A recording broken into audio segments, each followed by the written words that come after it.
Hello students, here our next class of class 8 subject science. Okay, हमने इस chapter में पढ़ लिया था कल्टीवेटर का यूज़ और प्रिपरेशन ऑफ सॉइल हमने पढ़ लिया था। यानी कि हम पढ़ रहे थे basic practices of crop production, हम ये पढ़ रहे थे ना।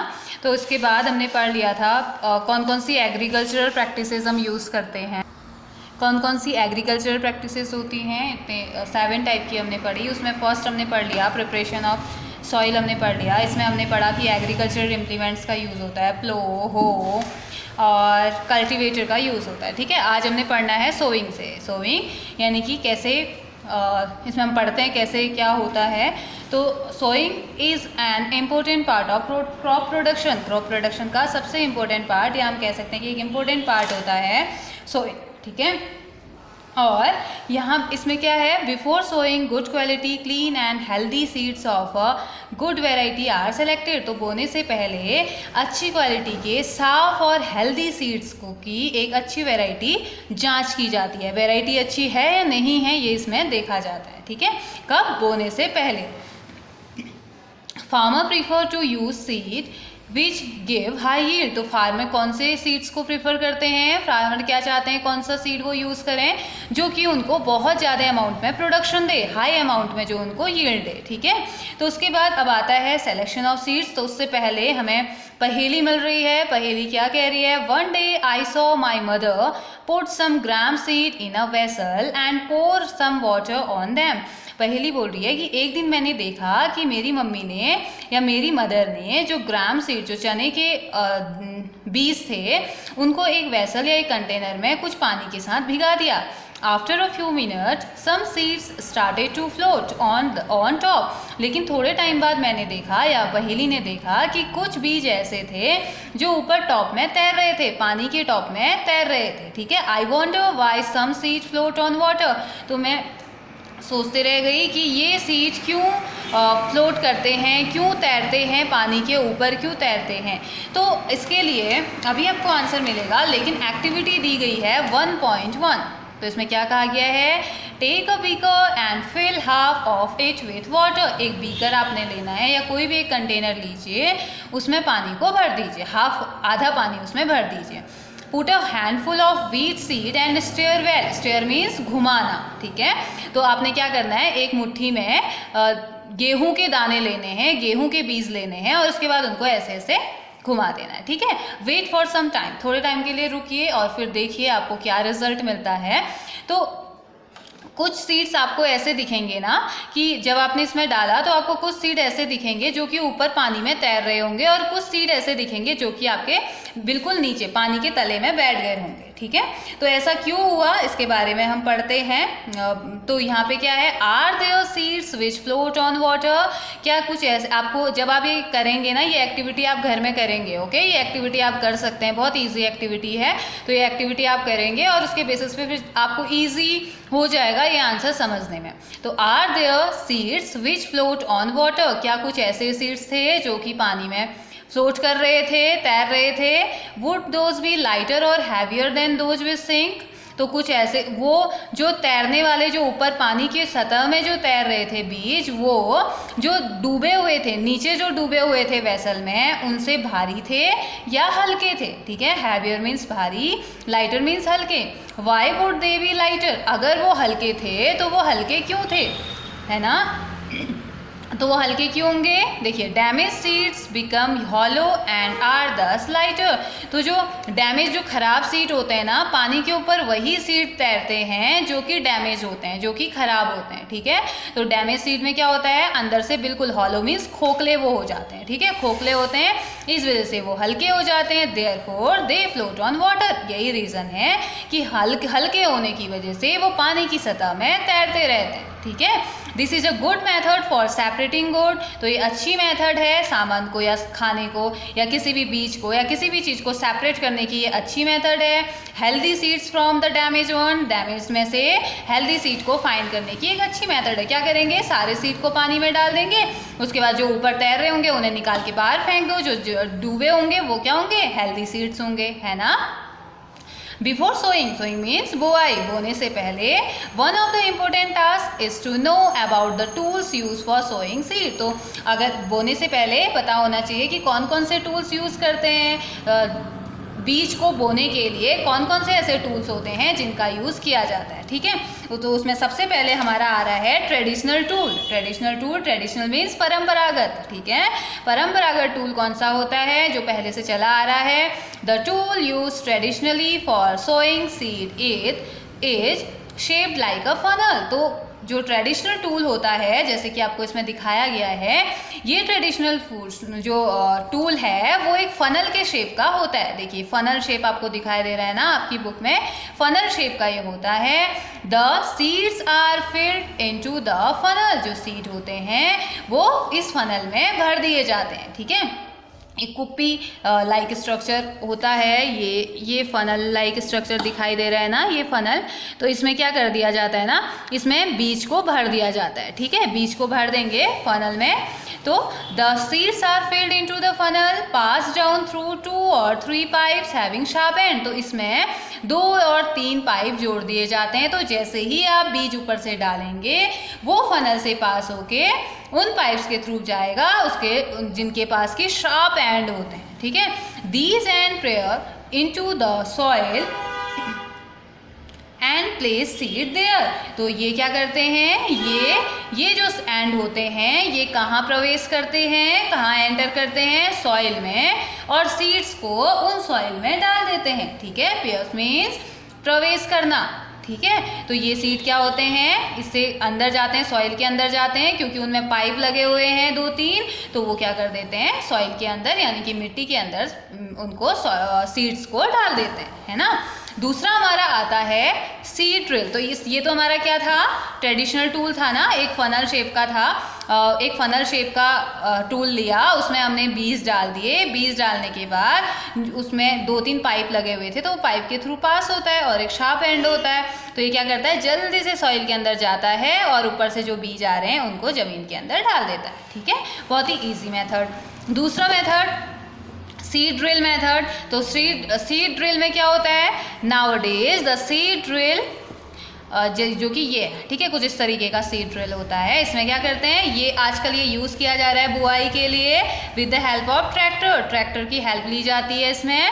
This shows the seeds uniformly eight equal distance and depth. तो ये क्या करता है ना, ये बीजों को यूनिफॉर्मली, एक मीन्स कि एक यहाँ है, एक क्या, अगर थोड़े सीड यहाँ पे होंगे तो फिर बिल्कुल डिस्टेंस के साथ यहाँ, फिर डिस्टेंस के साथ डिस्टेंस, तो एक यूनिफॉर्मली क्या करता है, इक्वल डिस्टेंस, बराबर डिस्टेंस में, बराबर दूरी में, बराबर गहराई में सारे सीड्स को क्या करता है, बो देता है। ठीक है, डाल देता है अंदर सॉइल के अंदर। It ensure that seed get covered by the soil after sowing. और ये भी श्योर करता है कि जैसे सीड अंदर चले गए तो ऊपर से वो मिट्टी से भी कवर हो जाएं, वो बीज मिट्टी से भी कवर हो जाएं, इसको वो इंश्योर करता है। ठीक है, this protect seed from beating eaten by bird. तो ये प्रोसेस से क्या हेल्प होती है, सीड ड्रिल से, ये सीड्स को बर्ड जैसे लगा दिए, अगर ऊपर ऊपर दिख रहे हैं तो बर्ड आएंगी और उस बीज को खा देंगी ना खेतों में। तो लेकिन ये तो क्या कर रहा है, कवर भी कर दे रहा है ऊपर से, तो ये क्या हो जाएगा, बर्ड्स अब इसे नहीं खा पाएंगी। Sowing by using a seed drill की हेल्प से जब हम इससे बुआई करेंगे तो हम क्या करेंगे, टाइम तो बचाएंगे क्योंकि जल्दी जल्दी हो जाएगा, साथ ही साथ लेबर की कॉस्ट भी हमारी बच जाएगी, है ना। Now here there is a nursery, यहाँ पे बूझो आया, बूझो बोल रहा है there is a nursery near my school. Nursery जहाँ की छोटे छोटे पौधे लगाए जाते हैं। ठीक है, एक तो क्लास होती है ना, दूसरा ये नर्सरी प्लांट वाली होती है जहाँ पे छोटे छोटे पौधे लगाए जाते हैं। ठीक है, आई फाउंड दैट लिटिल, तो बूझो कह रहा है कि मेरे स्कूल के पास एक नर्सरी है। I found that little plants were kept in small bag. तो मैंने देखा कि वहाँ पे छोटे छोटे प्लांट एक बैग में रखे जाते हैं, मतलब अलग अलग टाइप के बैग्स में या बैग में रखे जाते हैं। Why are they kept like this, ऐसे क्यों रखा जाता है उनको, बूझो का क्वेश्चन है ना। पहेली कुछ कहना चाह रही है, पहेली शायद उसे बता रही है पहली कह रही है seed of a few plants such as paddy are first grown in a nursery. जैसे कि पैडी होता है ना, पैडी के जो सीड्स होते हैं वो बोल रही है पहली कि सबसे पहले नर्सरी में ही उनको उगाया जाता है, ठीक है। When they grow into seedlings, seedlings means इस तरीके से छोटे छोटे प्लांट की तरह निकल जाते हैं ना जब उनमें, तो उन्हें सीडलिंग्स बोलते हैं, ठीक है। स्टेम या रूट या एक लीव उसमें दिखने लगेगी तो उसे सीडलिंग हम बोल देंगे। तो when they grow into seedlings they are transplanted to the field manually. तो पहले नर्सरी में बीजों को लगाया जाता है, उसमें जब छोटे छोटे पौधे निकल आएंगे उनको खेतों में फिर ट्रांसप्लांट कर दिया जाता है, ठीक है। Some forest plant and flowering plants are also grown in the nursery. तो कुछ जंगल में लगाए जाने वाले जो प्लांट्स होते हैं वो, और कुछ फ्लावरिंग प्लांट्स फ्लावर्स जिसमें होते हैं उनको भी नर्सरी में कुछ ऐसे ही लगाया जाता है और उसके बाद में उनको ट्रांसप्लांट कर दिया जाता है, ठीक है, खेतों में या जहाँ भी हमने लगाना है, ठीक है। तो उसके बाद बोला जा रहा है appropriate distance between the seed in is necessary to avoid overcrowding of plants। तो एप्रोप्रिएट का मीन्स क्या होता है? उचित, एक उचित दूरी, डिस्टेंस मीन्स दूरी, एक उचित दूरी में सीड्स को, distance between the seeds, in seeds को बिल्कुल एक निश्चित दूरी में लगाया जाता है ताकि ओवर क्राउडिंग ना हो जाए प्लांट्स की, मतलब कि एक ही जगह में बहुत सारे उसी के प्लांट ना लग जाएं। अगर ऐसा होगा तो वो क्या करेगा, प्लांट को सफिशिएंट सनलाइट नहीं देगी, दिस अलाउ, वो सफिशिएंट सनलाइट नहीं मिलेगी क्योंकि एक साथ सब इकट्ठा हो जाएंगे तो सबका प्रॉपर न्यूट्रिशन नहीं मिल पाएगा ना, उस जगह की सॉइल भी तो इतने न्यूट्रिशन नहीं दे पाएगी। तो जब डिस्टेंस में रखेंगे तो क्या होगा, this allows plants to get sufficient sunlight. इसकी वजह से क्या मिलेगा, सफिशिएंट सनलाइट मिलेगी, न्यूट्रिएंट्स मिलेंगे, पोषक तत्व मिलेंगे, and water from the soil, और सॉइल से वाटर को वो ले सकता है, ठीक है। At time a few plants may have to be removed to prevent overcrowding. तो इसमें क्या होगा, कुछ प्लांट यहाँ पे को अगर फिर भी कुछ क्राउडिंग अगर हो गई है, at times a few plants may have to be removed, अगर ओवर क्राउडिंग हो गई है, एक जगह पे बहुत ज़्यादा हमें लग रहा है कि बहुत घना डेंस हो गया है, प्लांट्स ज़्यादा लग गए हैं, तो हम क्या कर देंगे, कुछ प्लांट्स को निकाल देंगे, ठीक है, ताकि ओवर क्राउडिंग से बच सके, ताकि हर एक प्लांट को सफिशिएंट सनलाइट मिल सके, न्यूट्रिएंट्स मिल सके और वाटर मिल सके, ठीक है। Next one is adding manure and fertiliser. तो हमें क्या करना चाहिए, बोल रहा है मैन्योर और फर्टिलाइजर्स का यूज करना चाहिए। मैन्योर मीन्स क्या होता है, खाद, ठीक है, और फर्टिलाइजर मीन्स उर्वरक, ठीक है। तो इनके बारे में पढ़ते हैं। मैन्योर मीन्स खाद, फर्टिलाइजर्स मीन्स उर्वरक। The substances which are added to the soil in the form of nutrients for the healthy growth of plants are called manure and fertilizers।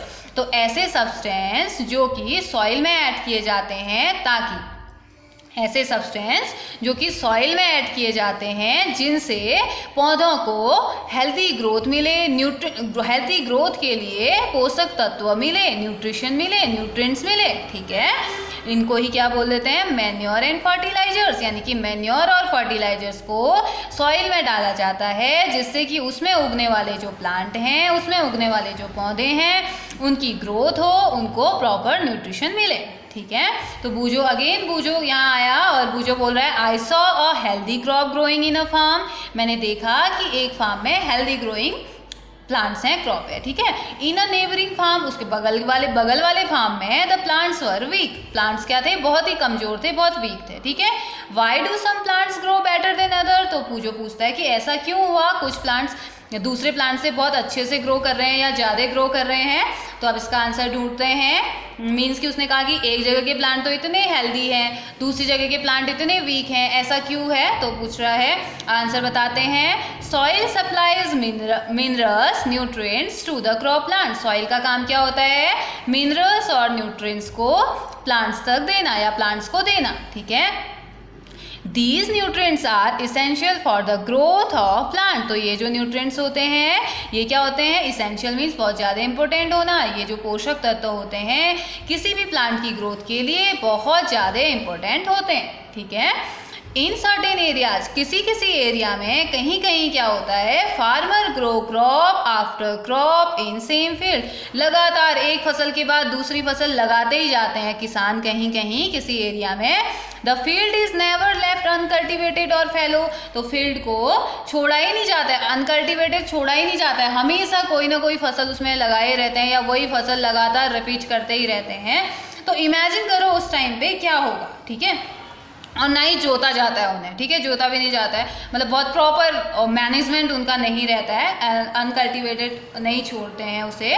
तो फिर बोल रहा है नेवर लेफ्ट अनकल्टिवेटेड और fallow, imagine what happened to the nutrients. अब nutrients के साथ क्या होगा, फिर न्यूट्रिएंट क्या करेंगे, न्यूट्रिएंट्स ज़्यादा होंगे कम होंगे इस कंडीशन में। तो पढ़ते हैं continuous cultivation of crop makes the soil poor in nutrients. तो लगातार कल्टिवेशन जो होता है, लगातार अगर क्रॉप का कल्टिवेशन, फसल अगर लगातार हम लगाते रहेंगे बिना गैप के, तो जो सॉइल है उसमें न्यूट्रिशंस की कमी हो जाएगी, ठीक है, उसमें न्यूट्रिएंट्स क्या हो जाएंगे, कम हो जाएंगे। ओके, तो साथ ही साथ therefore farmers have to add manure to the field, तो फार्मर को जरूरी है कि वो खाद डालें अपने खेतों में, to replenish the soil, replenish means भरपाई, ठीक है, रिप्लेनिश मीन्स भरपाई, सॉइल में प्रेजेंट जो पोषक तत्व हैं उनकी भरपाई के लिए किसानों को ज़रूरत है कि वो टाइम टू टाइम फील्ड में क्या डालें, खाद डालें, ठीक है। This process is called manuring, तो इस प्रोसेस को क्या बोल देंगे, मैन्योरिंग, ठीक है, खाद डालने की प्रोसेस को। इम्प्रॉपर और insufficient manuring result in weak plants, तो अब देखिए यहाँ का आंसर मिल गया ना, कुछ प्लांट हेल्दी होते हैं कुछ प्लांट वीक होते हैं, ऐसा क्यों, तो जब इम्प्रॉपर या इनसफिशिएंट मैन्योरिंग हो रही होगी, प्लांट्स को न्यूट्रिशंस नहीं मिल रहे होंगे, तो कैसे वो हेल्दी होंगे ना, तो वो क्या हो जाते हैं, वीक प्लांट ग्रो करते हैं फिर, ठीक है। Manure is an organic substance obtained from the decomposition of plant और एनिमल वेस्ट, जो मैन्योर होता है वो ऑर्गेनिक सब्सटेंस होता है जो कहाँ से ऑब्टेन्ड होता है, डिकम्पोजिशन ऑफ, डिकम्पोजिशन मीन्स सड़ना, वियोजन, अपघटन, ठीक है। तो अभी आपके लिए इजी क्या रहेगा, अपघटन या सड़न, ठीक है, सड़ना। तो मैन्योर क्या होता है, एक ऑर्गेनिक सब्सटेंस होता है जो कि प्लांट या एनिमल वेस्ट से मिलके बना हुआ रहता है, जैसे प्लांट की पत्तियां हो गई, एनिमल्स डंक हो गया, बहुत सारी चीज़ें, स्टेम हो गई, लीव्स हो गई, जिनकी रिक्वायरमेंट नहीं है, ठीक है, जो सॉइल में मिक्स हो जाते हैं, तो ये क्या करते हैं, ये मैन्योर इसी से बनता है, ठीक है। Farmers dump plant and animal waste in pits at open place and allow it to decompose, तो फार्मर क्या करते हैं, एक गड्ढा खोदते हैं, एक गड्ढे में क्या कर देते हैं, प्लांट और एनिमल वेस्ट को जमा कर देते हैं, ठीक है, और अलाउ करते हैं कि वो पूरी तरीके से वो सड़ जाए, ठीक है, डिकम्पोज हो जाए। The decomposition is caused by some micro organism, तो ये जो डिकम्पोजिशन है ये खुद तो नहीं होता होगा ना, तो कुछ माइक्रो ऑर्गेनिज्म होते हैं, बहुत ही माइक्रो ऑर्गेनिज्म मीन्स जिनको हम माइक्रोस्कोप की हेल्प से ही देख सकते हैं, उनको हिंदी में कहा जाता है सूक्ष्म जीव, बहुत छोटे जीव, ठीक है, जिनको हम विदाउट माइक्रोस्कोप नहीं देख सकते हैं, ठीक है। Is caused by some micro organism, तो ये माइक्रो ऑर्गेनिज्म डिकम्पोजिशन में हेल्प करते हैं, और the decomposed matter is used as organic manure, तो जो डिकम्पोज मैटर मिलेगा वो किस फॉर्म में यूज़ किया जाएगा, ऑर्गेनिक मैन्योर के फॉर्म में यूज़ किया जाएगा, ठीक है, जिससे कि प्लांट्स को, सॉरी, खेतों को या सॉइल को न्यूट्रिशन मिलेगा और प्लांट्स अच्छे ग्रो होंगे, ठीक है। तो यहाँ पे the decompose manure matter is used as organic manure, तो जो डिकम्पोज मैटर हमें मिलेगा वो कैसे यूज़ करेंगे, ऑर्गेनिक मैन्योर के फॉर्म में, ठीक है। तो you have already learn about vermi composting in last class, अपनी लास्ट क्लास में आप पढ़ के आ चुके हैं ना, वर्मी कंपोस्टिंग आपने पढ़ा है, पढ़ा था आपने वर्मी कंपोस्टिंग, उसमें पढ़ा था ना कैसे अर्थवर्म वर्मी कंपोस्टिंग करता है। तो नाउ एक्टिविटी 1.2 आपने करना है, ठीक है। तो बोल रहा है टेक मूंग और ग्राम सीड एंड जर्मिनेट देम, तो आपने या मूंग दाल लेनी है या चने की दाल लेनी है या उसके बीज लेने हैं और उनको जर्मिनेट करवाना है, कैसे जर्मिनेट करना है ये भी आप पढ़ चुके हैं, ठीक है। तो इसमें क्या करना है, आपने 3 इक्वल साइज के सीडलिंग्स लेने हैं, ठीक है। सेलेक्ट 3 इक्वल साइज सीडलिंग्स, आपने 3 इक्वल साइज के सीडलिंग्स लेने हैं। पहले जर्मिनेट करोगे, जर्मिनेट करने के बाद सीडलिंग्स मिलेंगे ना आपको, तो उसके बाद टेक 3 एम्प्टी ग्लासेस और सिमिलर वेसल, तो 3 कुछ इस तरीके के वेसल ले लीजिए या खाली ग्लास ले लीजिए। तो ये क्या करेगा, mark them A, B and C, तो इसमें नेम दे दीजिए A, B एंड C, आपने इसमें नेम दे दिया, ठीक है। तो add a little amount of soil mix with a little cow dung manure, तो ए वाले ग्लास में आपने क्या करना है, थोड़ी सी मिट्टी डालिए। मिट्टी डालने के बाद जो गाय का गोबर होता है ना, वो आपने उसमें डालना है, मिट्टी और गोबर, काउ डंग आपने इसमें डालना है, ठीक है। इन ग्लास बी में क्या करना है, put the same amount of soil, जितना आपने ग्लास ए में मिट्टी डाली थी उतनी ग्लास बी में मिट्टी डालनी है और यूरिया डाल देना है। यूरिया क्या होता है, एक फर्टिलाइजर की तरह काम करता है, ठीक है। यूरिया डाल दो। Take the same amount of soil in glass C, फिर सॉइल ग्लास सी में भी ऐसे ही मिट्टी डालो, बिना इसमें कुछ नहीं ऐड करना है। तो ए वाले में क्या ऐड किया, ए में तो हमने क्या ऐड किया, सॉइल डाली और काउ डंग डाला। बी में सॉइल डाली और यूरिया डाला। सी में क्या डाला, सॉइल ही सॉइल डाला, इसके अलावा हमने कुछ भी नहीं ऐड किया, ठीक है। बोल रहा है जैसे 1.3 इसमें आपको दिखा रखा है, ठीक है। Now pour the same amount of water in each glass and plant the seedling in them. अब बराबर अमाउंट में सब में पानी बराबर डालिए और जो सीडलिंग आपको मिले उन सीडलिंग को इसमें लगा दीजिए। जैसे इसमें लगा रखे हैं ना छोटे छोटे प्लांट्स, तो वैसे इसमें लगाइए।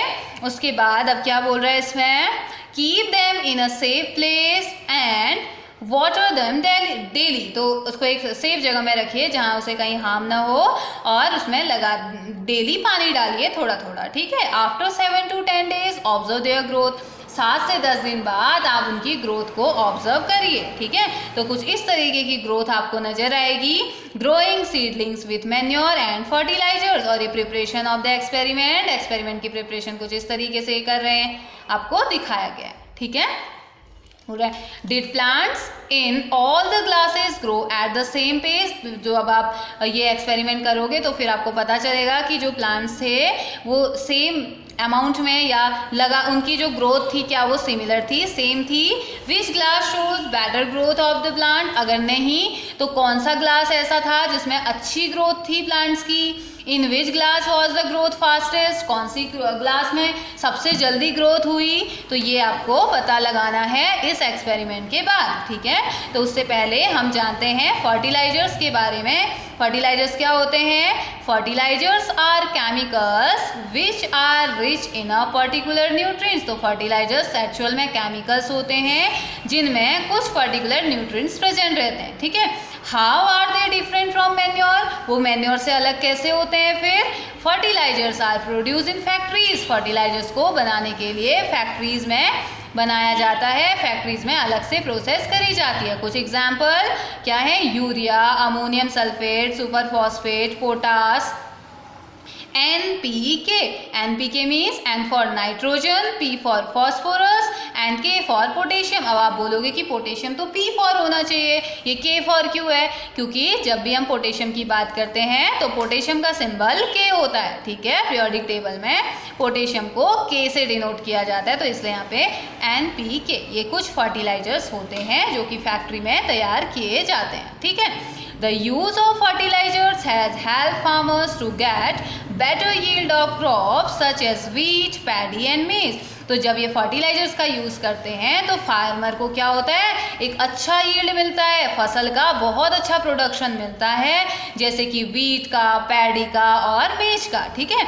But excessive use of fertiliser has made the soil less fertile, लेकिन अगर लगातार और बहुत ज़्यादा यूज़ अगर हम फर्टिलाइजर्स का करेंगे तो जो ये फर्टिलाइजर्स होते हैं ना वो सॉइल को हार्म पहुँचाते हैं, सॉइल की फर्टिलिटी को कम कर देते हैं, ठीक है। फर्टिलिटी मीन्स उपजाऊ या फर्टाइल मीन्स उपजाऊ, जो उसकी उपजाविता होगी उसे ये कम कर देंगे, ठीक है। Fertilisers have also become a source of water pollution, fertilisers जो होते हैं ये वाटर पॉल्यूशन का भी सोर्स होते हैं। ये केमिकल ही तो है ना, केमिकल क्या करेगा, वाटर में जाएगा, वाटर को पॉल्यूटेट कर देगा, है ना।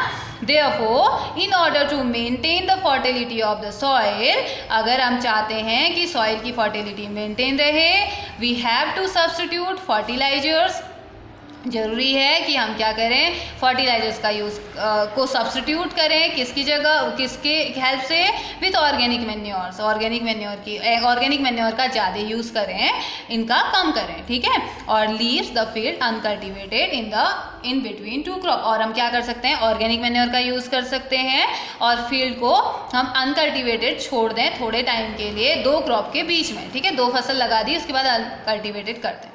The use of manure improves soil texture as well as its water retaining capacity. जब मैन्योर का यूज़ करेंगे तो ये सॉइल के टेक्सचर को तो इम्प्रूव करता ही करता है, सॉइल की उपजाविता को तो बढ़ाता ही बढ़ाता है, साथ ही साथ वाटर रिटेनिंग कैपेसिटी भी बढ़ाता है, वाटर होल्डिंग कैपेसिटी, वाटर को एब्जॉर्ब करने की कैपेसिटी भी ये बढ़ाता है, ठीक है। It replenishes the soil with nutrients, तो ये क्या करता है, ये भरपाई कर देता है। रिप्लेनिश मीन्स क्या बताया था, भरपाई ना, ये क्या कर देता है, भरपाई कर देता है सॉइल में सारे न्यूट्रिएंट्स की, ठीक है। कौन, मैन्योर। तो another method of replenishing the soil with nutrients is through crop rotation. दूसरी मेथड क्या हो सकती है, क्रॉप रोटेशन की प्रोसेस हो सकती है। इसमें क्या होता है, this can be done by growing different crop alternatively, अलग अलग टाइप की फसल, एक ही खेत में अलग अलग टाइप की फसल लगा सकते हैं। Earlier farmer in northern India used to grow legumes as fodder in one season and wheat in the next season. तो नॉर्थ ईस्ट इंडिया में ना पहले फार्मर क्या करते थे, एक सीजन में तो लेग्यूम्स लगा दिए, ठीक है, और दूसरे सीजन में उसी खेत में उन्होंने गेहूं लगा दिए, व्हीट लगा दिया, तो ये हो गया ना रोटेशन, एक सीजन में लेग्यूम, एक सीजन में व्हीट। तो this help in the replenishment of soil with nitrogen. तो यहाँ पे क्या हो जाएगा, ये रिप्लेनिश करने में हेल्प करता है नाइट्रोजन के साथ, ठीक है, सॉइल को। Farmers are being encourage to adopt this practice. तो फार्मर्स को इनकरेज करना चाहिए कि वो इस प्रैक्टिस को एडॉप्ट करें, ठीक है, एडॉप्ट करें, इस प्रैक्टिस को वो अपनाएं, ठीक है। In the previous classes you have learn about rhizobium bacteria. Last class में या पहले क्लासेस में आपने राइजोबियम बैक्टीरिया के बारे में पढ़ा है, जो कि सॉइल में प्रेजेंट होता है। कहाँ प्रेजेंट होता है, नॉर्मली कहाँ प्रेजेंट होता है, रूट नोड्यूल्स में प्रेजेंट रहता है ना प्लांट्स के। तो बैक्टीरिया दीज देखिए दे रखा है, these are present in the nodules of roots of leguminous plants. तो लेग्यूमिनस प्लांट्स में उनके रूट्स के नोड्यूल्स में, नोड्यूल्स मीन्स गांठ जैसी होती है, उनमें ये प्रेजेंट रहता है। और इन बैक्टीरिया का काम होता है कि एटमॉस्फेरिक नाइट्रोजन को फिक्स करते हैं, दे फिक्स एटमॉस्फेरिक नाइट्रोजन। तो एटमॉस्फेरिक नाइट्रोजन को फिक्स करने का इनका काम होता है, ठीक है। तो आपको बोला जा रहा है table 1.1 gives the difference between fertiliser and manure. Fertiliser and manure के बारे में आपको डिफरेंस दिया है। फर्टिलाइजर्स क्या होते हैं, fertilisers is a man made inorganic salt, इनको फैक्ट्री में बनाया जाता है तो मैन मेड हुए ना।